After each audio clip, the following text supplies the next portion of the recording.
បាទសូមអញ្ញាតគ្រប់នឹងជំរាបសួរទៅដល់ប្រិយមិត្តពុកម៉ែបងប្អូនដែលនិយមតាមដានតាមព័ន្ធ YouTube បាទថ្ងៃនេះខ្ញុំមានវីដេអូមួយទៀតបាទដែលពាក់ព័ន្ធជាមួយនឹងការចាក់ធ្នឹមពុកម៉ែបងប្អូនណាបាទចាក់ធ្នឹមនេះទំហំវាសាច់ធ្នឹមវាពីទឹកបងប្អូនណាពីទឹក4ជ្រុងបាទឥឡូវនេះគឺយើងបានចាក់ហើយតែមួយល្ងាចនេះគឺចាក់បានតែ12ម៉ែត្រទេពុកម៉ែបងប្អូនណាបាទហើយតសដែលខ្ញុំប្រាប់បាទយើងចាក់នេះគឺចាក់ជាប់អញ្ចឹងពុកម៉ែបងប្អូនណាចាក់ជាប់អញ្ចឹងបាទអញ្ចឹងវាខំគ្រាបានល្អពុកម៉ែបងប្អូនបាទហើយដូចជាយើងចងដែកនេះជាដើមបាទតើតើមានការចងជាមួយនឹងដៃកាយឲ្យបានញឹកបាទគឺធ្នឹមយើងពូកែពុកម៉ែបងប្អូនណាបាទទៅតែមកទឹកកន្លះបាទវាចងមកទឹកកន្លះមួយពុកម៉ែបងប្អូនបាទហើយមើលទៅការងារបាទឃើញថាភ្លៀងមួយមេបាទភ្លៀងមួយមេគឺ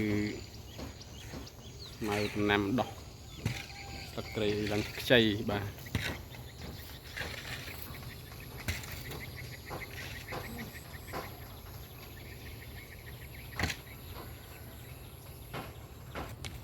បាទពុកម៉ែបងប្អូន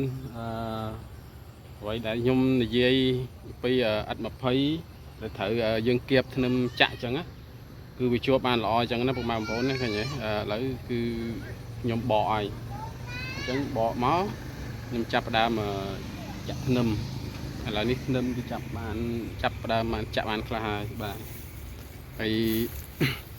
ខ្ញុំកំពុងតែធ្វើនេះនៅខាងលវាអែមបាទក្នុងរេខ្សាត់ម៉ែបងប្អូនបាទឥឡូវគឺថាថ្ងៃនេះចាក់បានមកល្ងាចនេះចាក់បានធ្នឹម12ម៉ែត្រនិងគៀបតសនេះបាន10ដើមបាទហើយនឹងចងកាយនេះបាន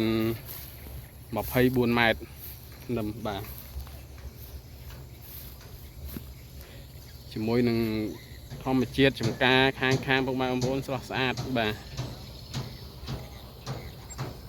ហើយចំការខាងក្រោយនោះបាទជា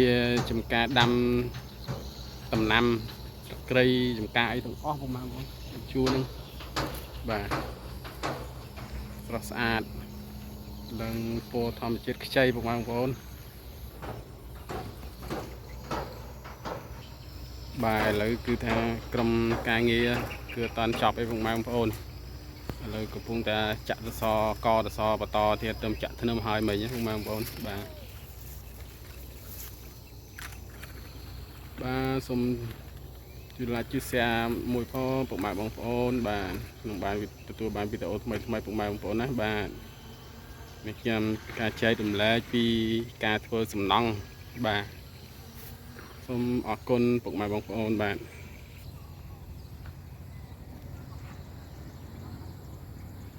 ឡូវធ្វើលបងបានមកជុំហើយមកជុំព័ទ្ធជុំវិញទាំងអស់គឺលបងជាចូល300ម៉ែត្រជាងពុកម៉ែបងប្អូនឥឡូវតែយើងបន្តពីនេះមកបាទឥឡូវចាក់ធ្នឹមមកដេញមកនេះបាទ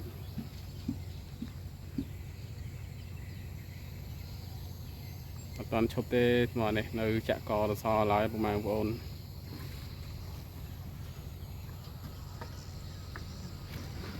បាទសូមអរគុណ